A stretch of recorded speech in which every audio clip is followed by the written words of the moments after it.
I'm absolutely confident that credit's going to be flowing again, that businesses are going to start seeing opportunities for investment. They're going to start hiring again. People are going to be put back to work. What I'm looking at is not the day-to-day gyrations of the stock market, but the long-term ability for the United States and the entire world economy to regain its footing. And the stock market is sort of like a tracking pole in politics. It bobs up and down day to day. And if you spend all your time worrying about that, then you're probably going to get the long-term strategy wrong. Now, having said that, the banking system has been dealt a heavy blow. It has to do with many of the things that Prime Minister Brown alluded to. Lax regulation, massive over-leverage, huge systemic risks taken by unregulated institutions as well as regulated institutions. And so there are a lot of losses that are working their way through the system. And it's not surprising that the market is hurting as a consequence. In fact, I think what we're seeing is that as people absorb the depths of the problem that existed in the banking system, as well as the international ramifications of it, that there's going to be a natural reaction.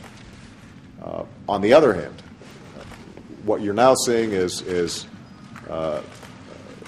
profit and earning ratios are starting to get to the point where buying stocks is a potentially good deal if you've got a long-term perspective on it.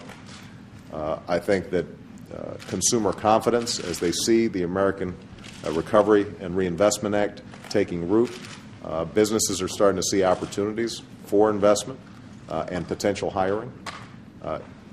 We are going to start creating jobs again. One of the things that Prime Minister Brown and I talked about is how can we coordinate so that all the G20 countries, all the major countries around the world in a coordinated fashion are stimulating their economies? How can we make sure that there are a common set of principles in terms of how we're approaching banking so that problems that exist in emerging markets like Hungary or the Ukraine don't have these enormous ripple effects that wash back onto our shores, and we're providing them with some help in a coordinated international fashion as well. All those steps, I think, are going to slowly build confidence. But it's not going to happen overnight. And my main message to the American people is to just recognize that we dug a very deep hole for ourselves. There were a lot of bad decisions that were made. We are cleaning up that mess. It's going to be sort of full of fits and starts in terms of getting the mess cleaned up, but it's going to get cleaned up, and we are going to recover, and we are going to emerge more prosperous, more unified, and I think more protected from systemic risk, having learned these lessons, than we were before. I think President Obama's absolutely right, and I think the history books will record that what he has done in his first nearly 50 days of office has been momentous in setting the means by which we can see the economic recovery happening. We've had a global banking failure, and it's happened in every part of the world. It's almost like a power cut that went right across the financial system, and we've got to rebuild that financial system. We've got to isolate the bad assets. We've got to underwrite the financial system so that loans can start again to businesses and families. And we've got to get enough lending into the economy so that people, enough credit, so that people are able to go about the normal business again.